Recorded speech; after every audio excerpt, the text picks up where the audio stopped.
Hey, it's Carol Billing. I'm your instructor for Education 201. I wanted to make a quick video to go through our course calendar to help you understand how the course is organized before we even meet in class.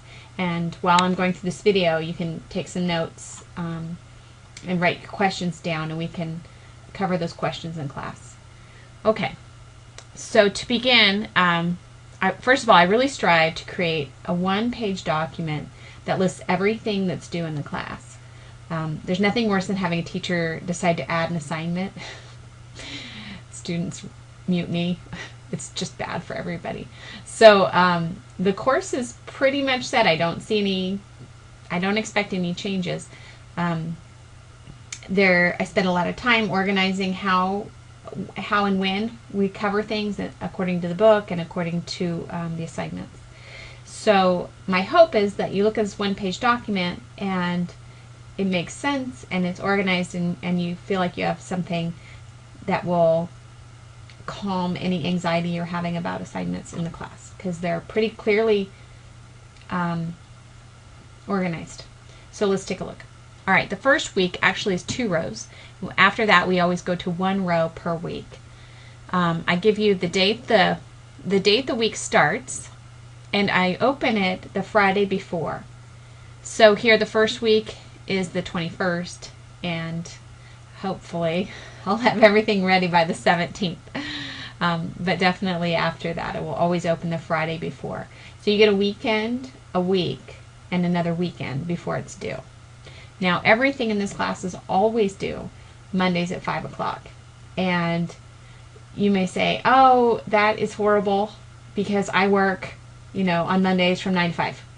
And I can't have it done at 5. I understand that. And your new deadline is Sunday at midnight. Ta-da! Problem solved. I want you to set your own internal deadlines to meet the course deadlines, because that's what you do when you work. And those of you who already work, you know exactly what I'm talking about. If I have a report due on Friday and I know I'm teaching all day Thursday, and Friday is the day students drop into my office and don't get a lot of work done, I'm going to have the report done on Wednesday. And teaching is just, you will become the master of organization because you have to, or you will die. And I'll teach you some tips. So anything I can share that might be helpful. Okay, back to the calendar before I drone on for hours here. Okay, first week we do discussion board introductions online through Blackboard, and then syllabus, calendar, and quiz also in Blackboard. And then you have a quiz here on the first chapter in the textbook. And you may be worried, oh, you don't have my textbook. Ah. Don't freak out. I put the first 3 chapters in Blackboard in PDFs. So you can get your textbook the 2nd or 3rd week of class, and you're still okay. 3rd week. See, chapter 3, chapter 4 is due February 10th. So you need to get your textbook. I would set my deadline as February 1st, no later than. So you have time to study for that 4th chapter, which I don't provide. So I provide the first 3 chapters of the textbook to help you get off on the right start. So we have the week, the date the week starts, the date the content should open on Blackboard, and if for some reason it doesn't, please shoot me an email because I have clicked the wrong button. There are 700 million buttons that you have to click to get a folder to open the right time, the right date, blah, blah, blah. It's very easy to miss a button, so please let me know if I miss a button. And then the chapter in the textbook that corresponds with what we will be covering. This part right here that says class pedagogy, you can see I've only filled in the first 4 weeks. I've generally covered those kinds of teaching styles or techniques the first 4 weeks, and then I'll be adding to this document. So the best thing to do would be print it at the end of the semester, and then you'll have a list of all of the ways that I taught in class, which may be something you want later on. So anyway, the class pedagogy column will be added to through the semester. The project task is kind of your big project that you're working on outside of class. And so I give you notes about where you should be in that process. And the 2 big projects for this class. One is an essay, and the other is your teaching presentation. And I'll talk to you more about those, both in class and right now. Now, so project task kind of keeps you on task for what your project you're working on.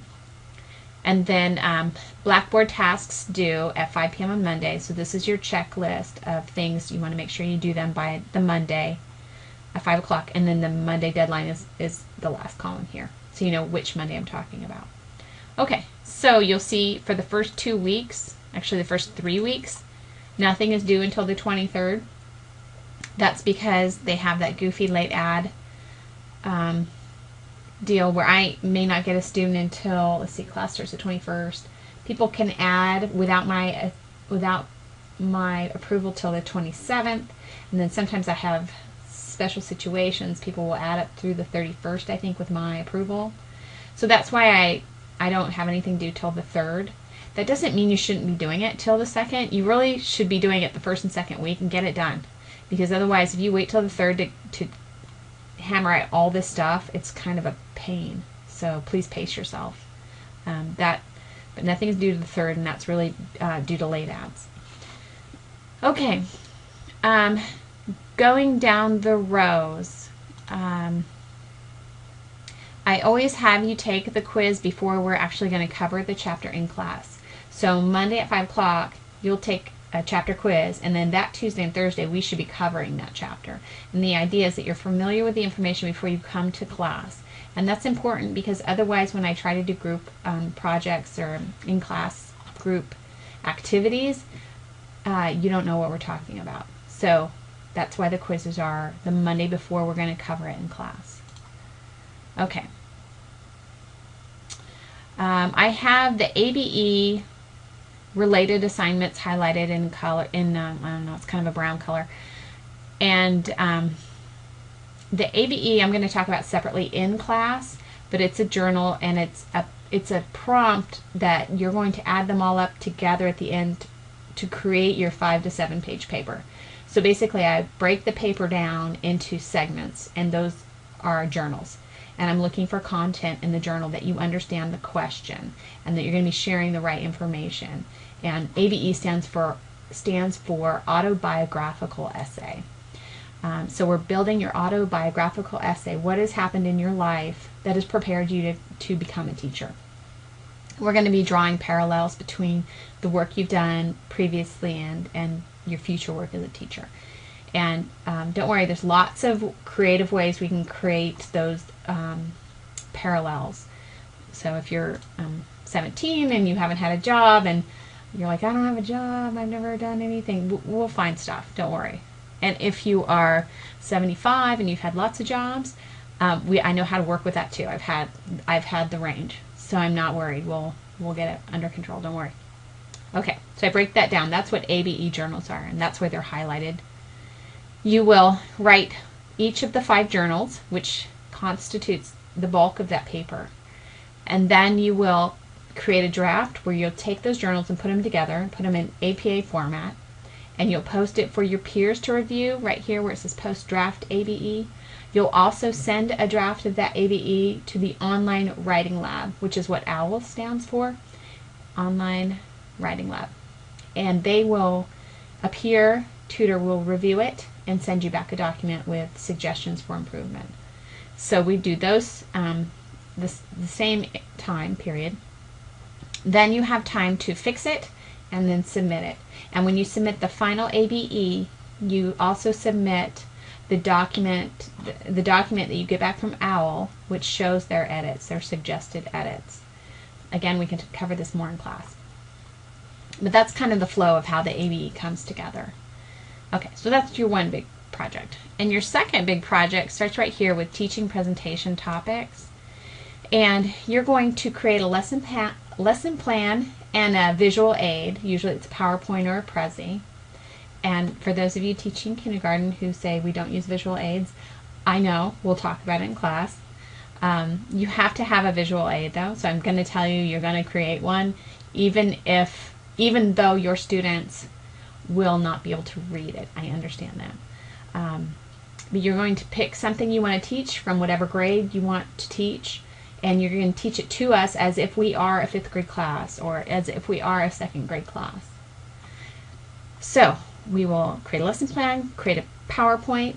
I'll see drafts of those first, then we'll put a schedule together, and then we'll do, generally it's 2 presentations a meeting, and we get them all done during the last half of the semester. And those are really fun. People really, they dread it, but they also really enjoy it because it's finally a chance to teach.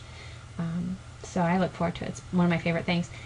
And then to help you get ready for your teaching presentations, during class I will grab each person and give you a part of my lecture, and you'll come up and teach it. And I know that all of a sudden you're like super terrified. Oh my God, what are you talking about? I don't have any time to prep. I will give you time to prep. I may give it to you like the day Tuesday for a Thursday class.